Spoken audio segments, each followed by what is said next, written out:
Dear students, मैं doctor Monika Dungarwal आज आपसे खनिज लवणों के अंतर्गत सबसे पहले कैल्शियम के बारे में बात करने जा रही हूँ।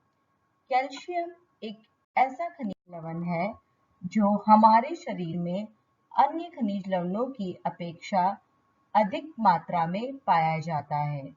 हमारे शरीर के कुल भार का 4% भाग जो है वह खनिज लवणों से बना होता है। इसमें से लगभग आधा वजन यानी शरीर भार का लगभग 2% भाग जो होता है वह कैल्शियम से बना हुआ होता है। एक वयस्क व्यक्ति जो होता है, जो पूर्ण रूप से विकसित हो चुका है बच्चों, उसके शरीर में लगभग 1200 ग्राम जो होता है वह कैल्शियम पाया जाता है। इसका 99% भाग जो होता है यानी 1200 का 99% भाग अस्थियों एवं दांतों में उपस्थित होता है और जो 1% भाग बच गया है वह कोमल तंतुओं में, रक्त के सीरम में और अन्य तरल पदार्थों में पाया जाता है। जब एक बच्चा पैदा होता है या नवजात शिशु जो होता है, जिसके शरीर का वजन केवल 3 से 3.5 किलो होता है, उसके शरीर में मात्र 27 से 29 ग्राम के बीच कैल्शियम उपस्थित होता है। परंतु जैसे जैसे वह बालक वृद्धि करता है, उसके शरीर में कैल्शियम की मात्रा भी बढ़ती जाती है और पूर्ण वयस्क होने पर जो है उसके शरीर में 1200 ग्राम तक कैल्शियम विद्यमान होता है। अब हम बात कर रहे हैं हमारे शरीर में कैल्शियम के कार्यों की। खनिज लवण के कार्यों को हमने दो भागों में बांटा था, निर्माणात्मक कार्य और नियामक कार्य। तो कैल्शियम के कार्य में सबसे पहले हम देखेंगे निर्माणात्मक कार्य को, जिसमें कि सर्वप्रथम हम लेंगे अस्थियों एवं दांतों का निर्माण। कैल्शियम अस्थियों एवं दांतों के निर्माण के लिए अति आवश्यक खनिज लवण होता है। अस्थियां हमारे शरीर को एक ढांचा प्रदान करती है और इसका बना हुआ जो गड्ढा होता है बच्चों, या यूं कह दे कि चारों तरफ जो एक हमारे शरीर में संरचना पाई जाती है जो कि गर्त का निर्माण कर देती है या एक खड्डे का निर्माण कर देती है, तो इससे बने हुए जो गर्त होता है उसमें कई सारे कोमल अंग सुरक्षित रहते हैं, जैसे कि हमारा हार्ट है, लंग्स है, ब्रेन है, लीवर है, हमारी किडनी है। ये सारे अंग जो अस्थियों का बना हुआ एक ढांचा होता है उसके अंदर सुरक्षित रहते हैं और यह इन कोमल अंगों को बाहरी चोट से, दबाव से, झटके से, सभी से सुरक्षा प्रदान करने का कार्य करता है। अस्थियों की दृढ़ता और मजबूती के लिए कैल्शियम आवश्यक होता है। कैल्शियम जो होता है हमारे शरीर में फास्फोरस के साथ मिलकर कैल्शियम फॉस्फेट बनाता है और इस क्रिया को कैल्सिफिकेशन की क्रिया कहा जाता है। यानी कैल्सिफिकेशन वह क्रिया है जिसके द्वारा कैल्शियम और फॉस्फेट हमारे बोन्स में आपस में जुड़कर रहते हैं और दृढ़ता और मजबूती प्रदान करने का कार्य करते हैं। शरीर में आवश्यकता होने पर, यानी कि जब हम कैल्शियम को भोजन के द्वारा पूर्ण ग्रहण नहीं कर पा रहे या फिर किसी भी कारण से हमारे शरीर में कैल्शियम की कमी हो रही है, ऐसे समय पर हड्डियों में से कैल्शियम निकल जाता है और रक्त में आ जाता है। यानी रक्त में हमेशा कैल्शियम का स्तर सामान्य बना रहता है और इसको सामान्य बनाने के लिए बोन्स के अंदर से कैल्शियम निकलता है और वह ब्लड के लेवल को मेंटेन करके रखता है। अस्थियों के समान दांतों में भी कैल्शियम जो होता है अत्यधिक मात्रा में विद्यमान होता है। दांतों के इनेमल भाग में 99.5% अकार्बनिक लवण होते हैं, जिसमें से 36% जो है वह कैल्शियम का बना होता है तथा 17% भाग जो होता है वह फास्फोरस का बना हुआ होता है।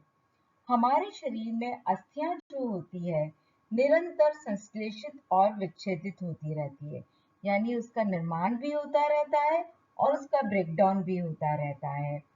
बच्चों में संश्लेषण की जो क्रिया होती है हमेशा तीव्र होती है, क्योंकि उनका उस समय पे ग्रोथ पीरियड होता है इस कारण से।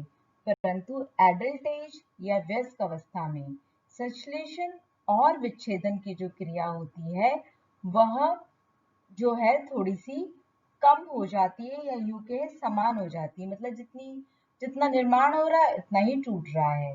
जबकि हमने कहा बच्चों में निर्माण ज्यादा होता है। परंतु जैसे जैसे व्यक्ति बूढ़ा होता जाता है वह जो है उस समय पर उसके ब्रेकडाउन का प्रोसेस या विच्छेदन की क्रिया बढ़ जाती है। इसीलिए उनकी हड्डी जब एक बार टूट जाती है तो उनको जुड़ने का काम देरी से होता है या समय ज्यादा लगता है। यानी अस्थियों में स्वयं अपनी मरम्मत कर लेना, पुनर्निर्माण कर लेने की क्षमता विद्यमान होती है। यह जो क्षमता होती है यह दांतों में नहीं होती है।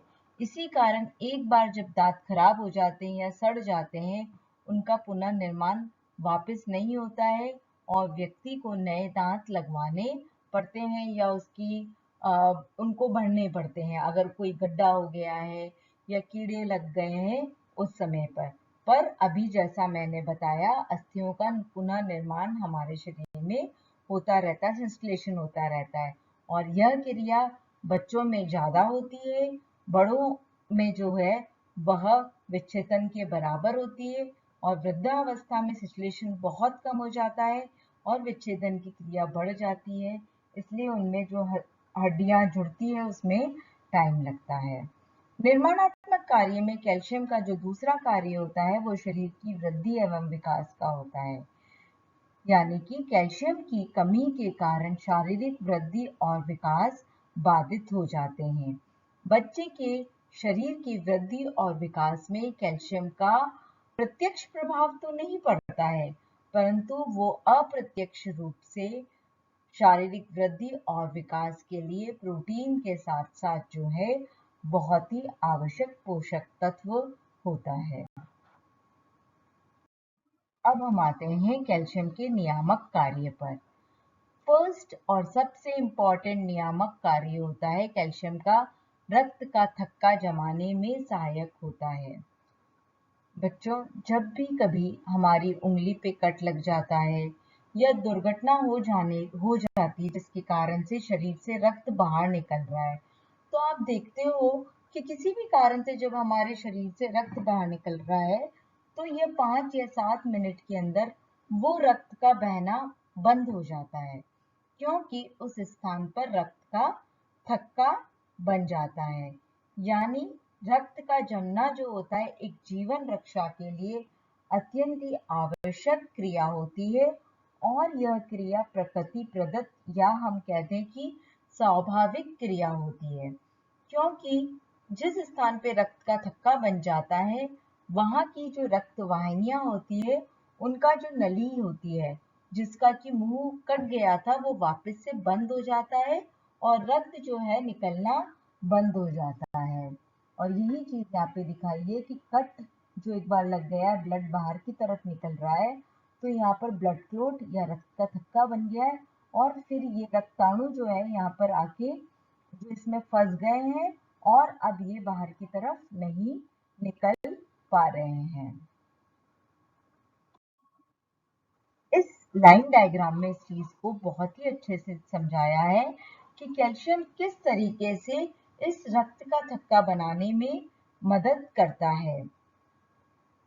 रक्त में जो बिंबाणु उपस्थित होते हैं या जिन्हें प्लेटलेट्स कहा जाता है तथा कुछ रक्त फैक्टर या ब्लड फैक्टर्स पाए जाते हैं जो क्षतिग्रस्त ऊतकों से मिल जाते हैं और थ्रोम्बोप्लास्टिन नामक पदार्थ का निर्माण करते हैं।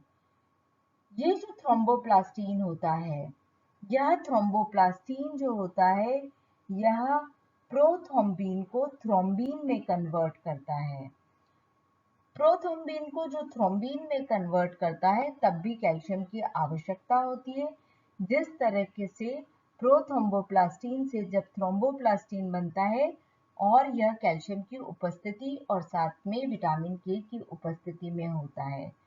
अब ये थ्रोम्बोप्लास्टिन जो होता है ये प्रोथ्रोम्बिन को थ्रोम्बिन में बदलने का कार्य करता है।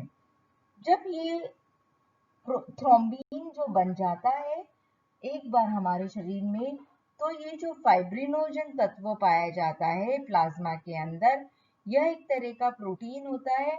यह थ्रोम्बिन जो है इस फाइब्रिनोजन को फाइब्रिन में बदलने का कार्य करता है। जब फाइब्रिन बन जाता है तो यह एक जाल के समान संरचना होती है। आप जाल, जैसे चिड़िया पकड़ने का जाल होता है बच्चों, उस तरीके से एक जाल के समान संरचना बना देता है ये फाइब्रिन। और इस जाल के अंदर रक्ताणु जो होते हैं वह आके फंस जाते हैं, यानी कि वहां पर एक जाल सा फंस बन गया है और उसके अंदर आरबीसी डब्ल्यूबीसी आकर फंस जाते हैं और इसी कारण से रक्त का थक्का जम जाता है और ब्लड बहना बंद हो जाता है। यानी सबसे पहले प्लेटलेट्स जो है उसके अंदर कैल्शियम की उपस्थिति के अंदर थ्रोम्बोप्लास्टिन बनता है। थ्रोम्बोप्लास्टिन से जो है वह प्रोथ्रोम्बिन को थ्रोम्बिन में बदलता है। यह थ्रोम्बिन फाइब्रिनोजन को फाइब्रिन में बदलता है, जो कि जाल के समान संरचना बनाता है और जिसके अंदर आरबीसी डब्ल्यूबीसी और प्लेटलेट्स आके फंस जाती है और रक्त का थक्का जो है वो बन जाता है और रक्त बहना बंद हो जाता है। दूसरा जो फंक्शन होता है हमारे शरीर में कैल्शियम का, वो होता है मांसपेशियों के संकुचन पे नियंत्रण बनाए रखना। कैल्शियम जो होता है मांसपेशियों के फैलने एवं सिकुड़ने की क्रिया को नियंत्रित करता है और उन्हें क्रियाशील बनाए रखने में सहयोग प्रदान करता है। जब कभी भी मांसपेशियों में कैल्शियम की मात्रा निर्धारित मात्रा से कम हो जाती है तो मांसपेशियों में क्षोभ या इरिटेशन जो होता है बच्चों, वह पैदा हो जाता है। शरीर की मांसपेशियों में पीड़ादायक संकुचन होने लगता है और इसी रोग को टिटेनी कहा जाता है, जो कि हम बाद में विस्तृत रूप से पढ़ेंगे। और इस रोग में हाथ पैरों की जो मांसपेशियां होती है उसमें बहुत पीड़ादायक दर्द उत्पन्न होता है। नेक्स्ट है हृदय की गति को संतुलित बनाए रखना। कैल्शियम जो होता है बच्चों, वह हृदय की गति को संतुलित बनाए रखने का कार्य करता है। हृदय की जो मांसपेशियां होती है उसके सामान्य संकुचन के लिए जो है कैल्शियम आवश्यक होता है और यह हृदय की गति को संतुलित बनाए रखता है। नेक्स्ट है संवेदना का पेशन करना। जो नाड़ी केंद्र है या नाड़ी तंतु है उनकी संवेदनशीलता को बनाए रखने का कार्य करता है कौन? कैल्शियम। उसके लिए एसिटाइल कोलिन नामक पदार्थ का यह निर्माण करता है, जो कि तंत्रिका संवेदना को एक कोशिका से दूसरी तंत्रिका कोशिका तक पहुंचाने का कार्य करता है, यानी तंत्रिकाओं की संवेदना को बनाए रखने का कार्य करता है। एंजाइम की क्रिया में कैल्शियम जो है वो सहायक होता है। कुछ एंजाइम जो होते हैं इसको सक्रिय बनाने के लिए कैल्शियम हमारे शरीर में बहुत ही आवश्यक होता है। उदाहरण के स्वरूप बच्चों, छोटी आंत में यह अवशोषण की क्रिया में सहायता प्रदान करता है। साथ में इंसुलिन हार्मोन के स्त्रवण में यह मदद करता है तथा डाइजेस्टिव एंजाइम जो कि कार्बोहाइड्रेट, वसा व प्रोटीन के पाचन में सहायता प्रदान करते हैं, इनको सक्रिय बनाने में भी कैल्शियम मदद प्रदान करता है। नेक्स्ट फंक्शन है कैल्शियम का कोशिका झिल्ली की पारगम्यता, यानी उसकी जो सिलेक्टिवनेस है, किन चीजों को प्रवेश करना चाहिए किसको नहीं करना चाहिए उसको बनाए रखने में मदद करता है, जिससे कि अवशोषण की क्रिया में कोशिका को मदद मिलती है। नेक्स्ट और लास्ट फंक्शन है कैल्शियम का नियामक कार्य में विटामिन B12 के अवशोषण में भी मदद करता है। कैल्शियम की उपस्थिति में विटामिन B12 का जो अवशोषण होता है वह अधिक होता है। अब हम आते हैं इसके नेक्स्ट टॉपिक पे कि कैल्शियम के अवशोषण में सहायक कारक कौन कौन से हैं। हम जितना खाते हैं बच्चों उतना अवशोषित नहीं कर पाते हैं, यानी हमारे शरीर में भोजन का अंदर जो कैल्शियम उपस्थित है उसका करीब 20 से 30% कैल्शियम ही अवशोषित हो पाता है और यह अवशोषण भी छोटी आंत में होता है। बच्चों जो कैल्शियम की आरडीए दी हुई है यह इस कैल्शियम के अवशोषण को ध्यान में रख के ही दी गई है कि उन सारी चीजों को कैलकुलेट किया गया कि अगर हम भोजन में कैल्शियम इतना ले रहे हैं तो इसका इतना परसेंटेज ही अवशोषित हो पाता है और उसी अकॉर्डिंग आरडीए को दिया गया है। कैल्शियम के अवशोषण में सहायक कारक जो है विटामिन डी। विटामिन डी जो है वह कैल्शियम के अवशोषण में सहायता प्रदान करता है। दूसरा पॉइंट है कैल्शियम एवं फास्फोरस का भोजन में क्या अनुपात है।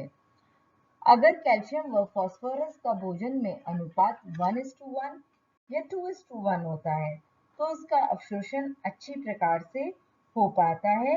अधिक मात्रा में अगर कैल्शियम होता है तो अधिक मात्रा में अगर फास्फोरस होता है तो कैल्शियम का अवशोषण ठीक प्रकार से नहीं हो पाता है। लाइसीन लाइसीन भी कैल्शियम के अवशोषण की दर को 50% तक बढ़ा देता है। नेक्स्ट है कैल्शियम की आवश्यकता। शारीरिक वृद्धि के समय कैल्शियम की आवश्यकता बढ़ जाती है, अतः इस समय पर अवशोषण की दर जो होती है वो भी बढ़ जाती है। सामान्यतः पुरुषों में स्त्रियों की अपेक्षा कैल्शियम का अवशोषण ज्यादा होता है। वृद्धावस्था में अधिकतर वृद्ध महिलाओं में इसका अवशोषण जो होता है बहुत कम हो जाता है। आंतों में रसों का माध्यम। अगर हमारे शरीर में या आंतों में जो है क्षारीय माध्यम होता है तो कैल्शियम का अवशोषण ठीक प्रकार से नहीं हो पाता है। कुछ अमीनो अम्ल या विटामिन सी, लैक्टोज आंतों की अम्लता को बढ़ाते हैं, यानी कि वह कैल्शियम के अवशोषण में मदद प्रदान करते हैं। नेक्स्ट है बच्चों प्रोटीन। आहार में प्रोटीन जो है जब उसकी उच्च मात्रा पाई जाती है तो कैल्शियम का अवशोषण भी अधिक होता है, क्योंकि जनरली जिन भोज्य तत्वों में प्रोटीन अधिक है उसमें कैल्शियम भी अधिक होता है और प्रोटीन जो होता है कैल्शियम के अवशोषण को बढ़ाने का कार्य करता है। अब हम आते हैं अवशोषण में बाधक कारक के ऊपर। सबसे पहले यहाँ बच्चों बात की गई है ऑक्जेलिक अम्ल की। यह कैल्शियम के साथ मिलकर अघुलनशील यौगिक बच्चों बना लेते हैं जिसका नाम होता है कैल्शियम ऑक्जेलेट, जो कि आंत्र नली द्वारा अवशोषित नहीं हो पाते हैं। और यह ऑक्जेलिक अम्ल जो होते हैं बच्चों हरी पत्तेदार सब्जियां जैसे कि पालक, बथुआ, चुकंदर के पत्ते, टमाटर आदि में प्रेजेंट होते हैं। नेक्स्ट है फाइटिक अम्ल। यह भी कैल्शियम के साथ मिलकर अघुलनशील यौगिक बना लेते हैं और इस कारण से हमारी छोटी आंत के द्वारा इसका अवशोषण नहीं हो पाता है। यह फाइटिक अम्ल साबुत अनाजों, दालों, फलियों, सब्जी आदि में पाया जाता है। अंकुरन और खमीरीकरण ऐसी प्रक्रिया होती है जिसके कारण से अघुलनशील फाइटिक अम्ल या फाइटेट जो होता है बच्चों वह घुलनशील फास्फोरस में बदल जाता है और कैल्शियम का अवशोषण हमारे शरीर में आराम से हो पाता है। नेक्स्ट है भावनात्मक अस्थिरता। भावनात्मक अस्थिरता के समय कैल्शियम के अवशोषण पे प्रतिकूल प्रभाव पड़ता है, यानी कैल्शियम का अवशोषण नहीं हो पाता। यानी जब आपको गुस्सा आ रहा है, आप टेंशन में है, फ्रस्ट्रेशन में, कैसी भी स्थिति में है तो कैल्शियम का अवशोषण प्रॉपर नहीं हो पाएगा। नेक्स्ट है बच्चों रेशेदार पदार्थ। भोजन में अगर बहुत अधिक मात्रा में रेशे उपस्थित है तो भी कैल्शियम के अवशोषण में बाधा उत्पन्न होती है, क्योंकि रेशेदार पदार्थों में ऑक्जेलिक अम्ल और फाइटिक अम्ल दोनों ही बहुतायत से पाया जाता है और ये दोनों ही तत्व कैल्शियम के अवशोषण में बाधक कारक होते हैं। नेक्स्ट है आंतों की गतिशीलता। फॉर एग्जाम्पल डायरिया के समय जब आंतों की गतिशीलता बढ़ जाती है, भोजन कम समय के लिए डाइजेस्टिव सिस्टम में रह पाता है, उस समय पे कैल्शियम का अवशोषण जो होता है वह कम हो जाता है। नेक्स्ट और लास्ट है बच्चों वसा। भोजन में वसा की अधिक मात्रा भी कैल्शियम के अवशोषण में बाधक होती है। अत्यधिक वसा जो होती है वह कैल्शियम के साथ मिलकर उसको अघुलनशील लवण में बदल देती है और इस कारण से वह अवशोषित नहीं हो पाता है और शरीर से मल के द्वारा बाहर निकल जाता है। अब हम आते हैं कैल्शियम की प्राप्ति के साधन पे। दूध एवं दूध से बने पदार्थ कैल्शियम के सर्वोत्तम स्रोत होते हैं।